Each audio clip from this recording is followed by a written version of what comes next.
Probably by 2006. Yeah. I think we were the biggest site on the internet, like bigger Really? than Google, bigger than Yahoo. So you were #1 like Alexa ranking. Yeah, I don't remember what day it was, but I remember when we got the news, I'm like, I can't fathom that we're bigger than Google.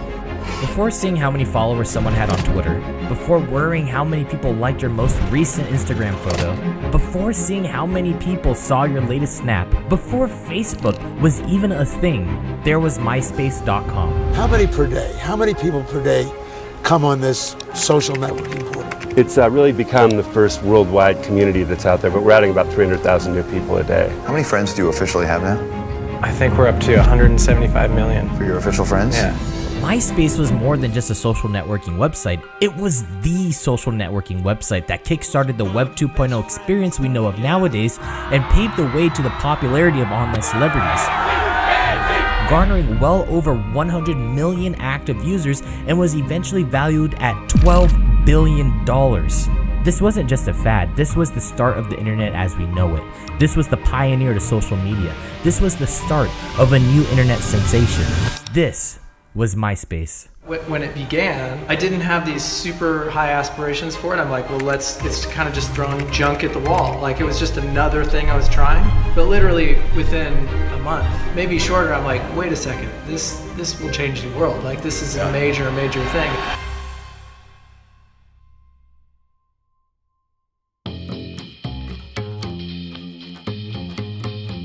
In 2002, a website called Friendster was launched and was the first real social networking platform that became mainstream, who in its first 3 months gained around 3 million users. Friendster. It is one of the fastest growing sites on the internet with millions of registered users so far. Why so popular? Because it shows the world is not such a big and unfriendly place after all. However, the company didn't have a real handle on the technological side of the website, leading to slow loading times and undeveloped features. This sparked the interest in a couple of employees from eUniverse, a company who specialized in email marketing, and they decided to copy the best features from Friendster in order to replicate its core concept with the website Myspace.com.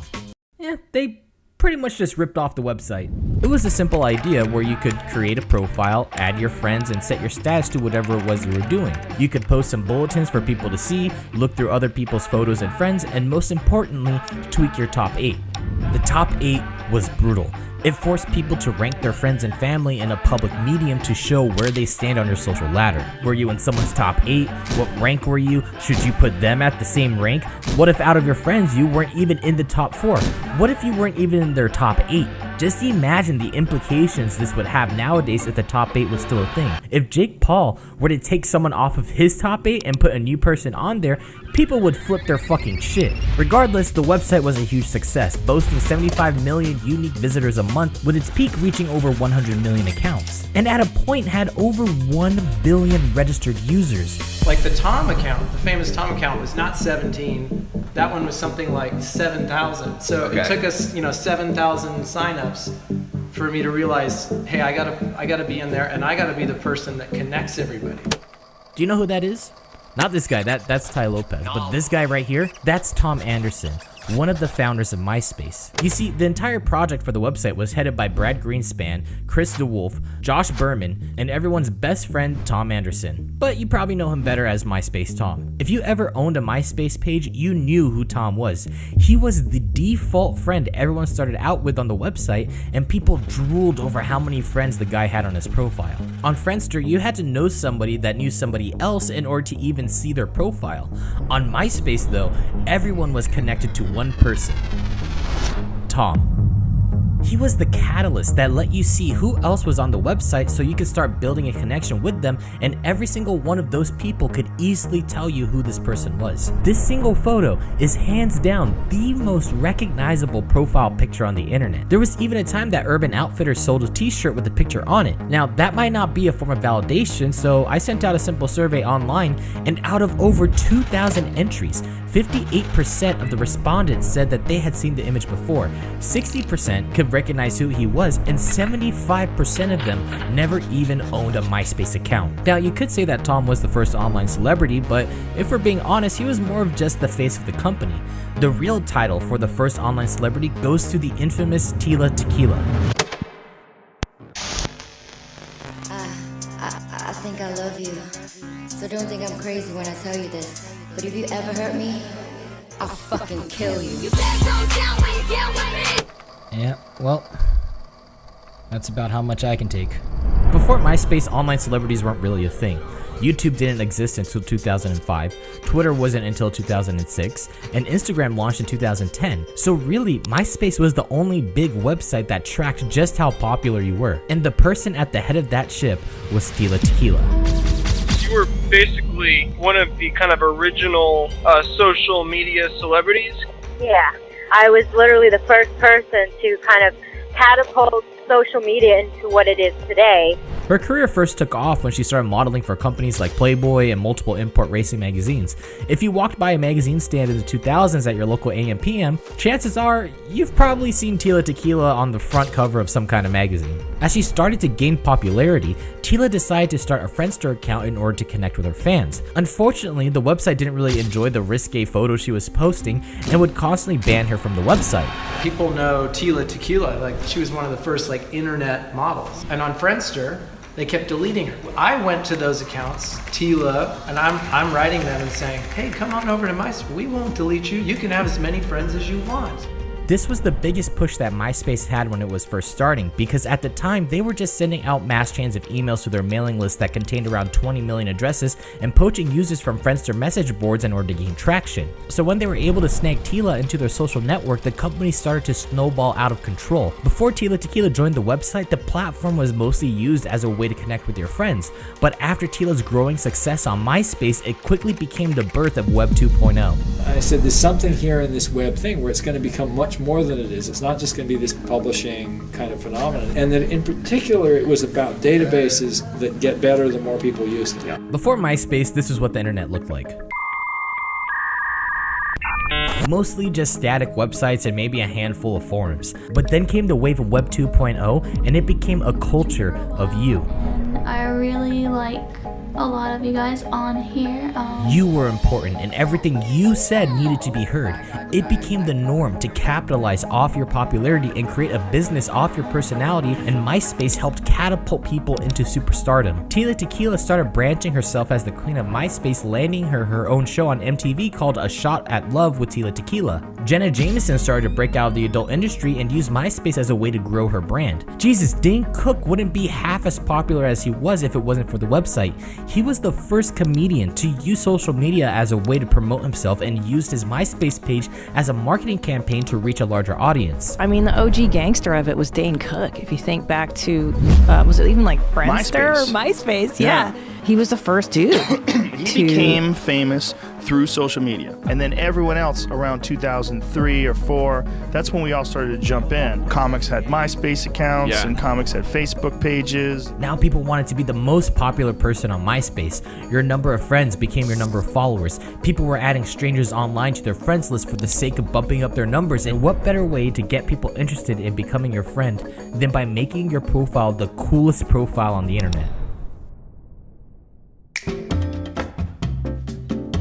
This was the default that profiles on MySpace looked like. A plain white background with some blue and black fonts on an orange highlight, which didn't appeal to a lot of the younger kids and teens. So when somebody found out that you could edit your profile and customize it by just entering a little bit of code, things went out of control. Just do a Google search on MySpace profiles and you'll find a plethora of customized pages that people made to give their page more pizzazz. Some were not very fun to look at, and others were still pretty fucking ugly. I cannot tell you how many times I stayed up working on my profile, changing the position of divs on a second page no one knew about before taking the code and pasting it onto my main profile. It was so much fun basically building a website about yourself and all of your friends were going to see it. But if you didn't want to learn CSS, you could easily just go to any of the countless amounts of websites dedicated to copy and pasting codes for your MySpace page to make your profile pop a little bit more. Still, you had to know a little bit of coding in order to get rid of the pesky writing in the corner that said MySpaceLayoutsForFree.com. Just going into the About Me section and building your profile to reflect how edgy you were was the essence of the website, and after the birth of GeoCities, there was a surge of people wanting to learn how to start coding, and MySpace was there to help fuel the flames. Being able to customize your profile to your heart's content was awesome, but It was also a huge mistake. MySpace initially didn't want people to change the way their profiles looked. It was born from an oversight of their coding that allowed users to do it, but when they saw the feedback of how many people enjoyed the feature, they decided to keep it available and have it become an integral part of the website, which led to the fastest spreading virus of all time, the Sammy worm. Just kind of sat in my chair, head spinning, like, what do I do?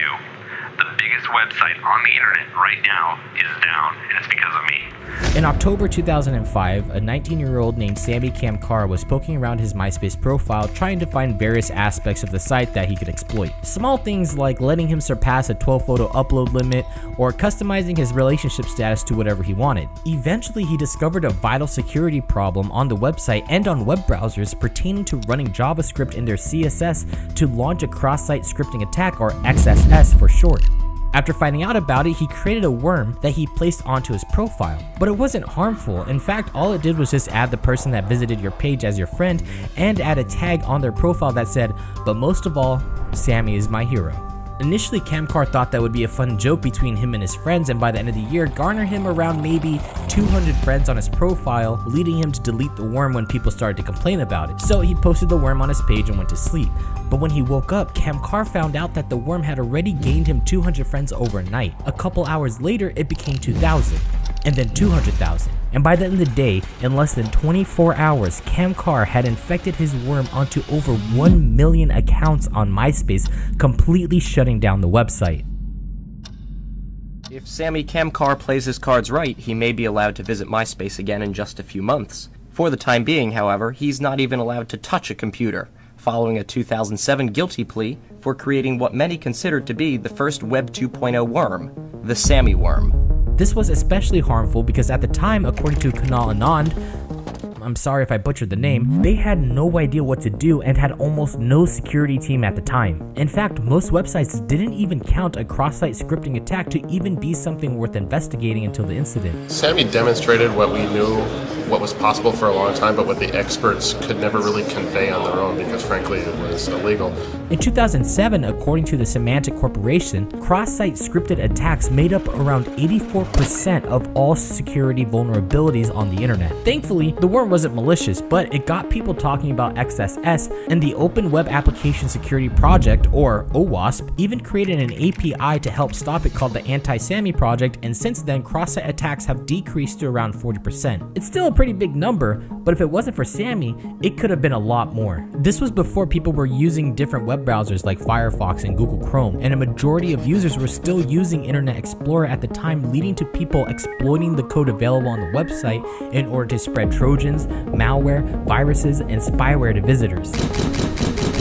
From phishing scams to downloading AdWord toolbars, MySpace was a hotbed for malicious software. A lot of it was due to how many ads the website was pushing out and how unregulated those ads were. Some of the ads would install adware without the user knowing, one of them infecting over 1 million computers with the virus. As you can see on the little window, Windows Internet Explorer notification is asking you to click to run an ActiveX control on this web page. Whether you click OK or the X to close it out, a file will be downloaded automatically to your computer and it's going to try to run.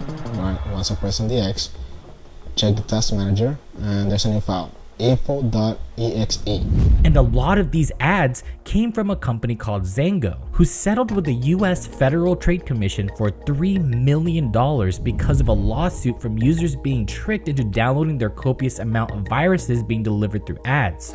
Jesus, while making this video, I was using the Wayback Machine to view Dane Cook's MySpace page, and it would, no joke, try to make me download a QuickTime file. But this wasn't new to the owners of the platform. Remember how MySpace was created by a company called eUniverse? That same company changed their name to Intermix Media, who became the main focus of attacks to take down spyware with a lawsuit against the company. According to the book Stealing MySpace, one of the owners of Intermix, Brad Greenspan, who was also one of the founders of MySpace, apparently knew about the spyware their company was promoting, and in October 2002, an email was discovered where he laid out a 4-page business business plan for a spyware business called Operation Super Trojan. The goal was to deeply integrate on the user's desktop and in the browser to make money, and that each application should have separate installations so that a consumer that removes one application does not automatically remove other applications, making it so that they were not simple to uninstall. With Intermix being the founding company of MySpace, this gave the website even more bad publicity, and this was in 2004, 1 year before the company sold to News Corp for $580 million. For the first time, we're going to hear from someone involved in the case, an exclusive interview with the young woman who says she created this page to trick a 13-year-old St. Louis girl who later killed herself. She and two others posed as a teenage boy and befriended the girl online and then sent a series of messages that may have pushed her over the edge, she fears. So many people have asked, where were the adults in this situation? Well, in an exclusive interview, the young woman who is at the center of all of this is speaking out for the first time and says there was an adult there, and worse, she was taking part. We hear about kids cyberbullying, bullying each other online, but this was a parent bullying your daughter, pretending to be someone else? Why would she do that? What's going on there? My daughter just hurt. Hey, calm down. What is going on there? My daughter just hung herself. They did the long investigation. The FBI said that they couldn't do anything. The local police couldn't do anything. Nobody could do anything. It was just kind of our hearts were broken. This is such a hard case legally. It's actually pretty simple morally. I mean, what Lori Drew did was appalling at any human level. But the question is, does the legal system have the tools to convict her for it? And I think that's very much an open question.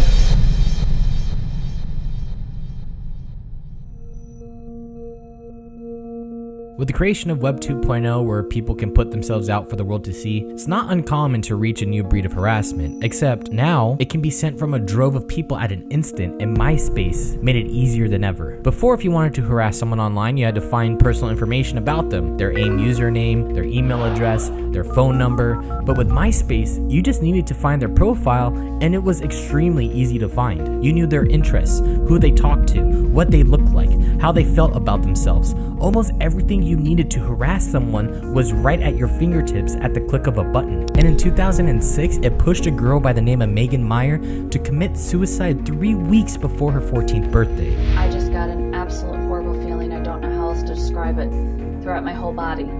And I took off running upstairs to Megan's room. I opened her door and I found her hanging in her closet. Megan grew up battling depression and already had low self-esteem. And with what you know about the internet now, you can already tell that the advent of social media on this large of a scale was going to be a hard hurdle for her to get over. In middle school, Megan found herself bullied by the boys at her school for her weight and attempted to make friends with some of the popular women. However, the girls in her friend group started to turn on her, and soon enough, the harassment got even worse. And because of the harassment, Megan's parents decided to switch her over to a Catholic school in order to finish off 8th grade. This was around the time that Megan created a MySpace page, and it didn't take long for her to receive a message from a boy named Josh Evans. He was a 16-year-old homeschooled boy that Megan immediately began to have feelings for, and they would send messages to each other through the platform on a daily basis until one day he began sending her really harsh messages. The worst part of the entire story is that Josh Evans was a fake profile created by 3 women with the sole purpose of humiliating Megan Meyer. The profile was created by a woman named Ashley Grill,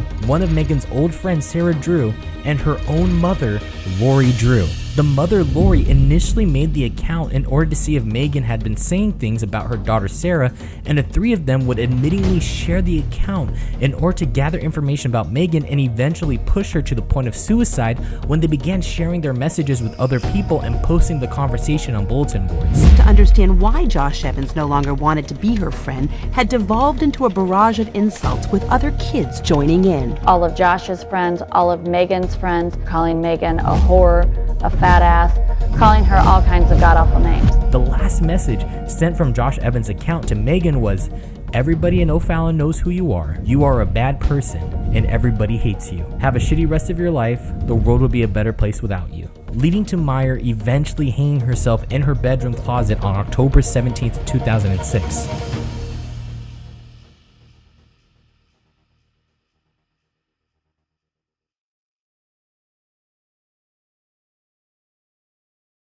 I always say the problem with being on top, it's only one way to go. You can't go up. Once you're number one website in the world, all you can do is be number two. You can't be number 1 or number 1 A+. This isn't high school.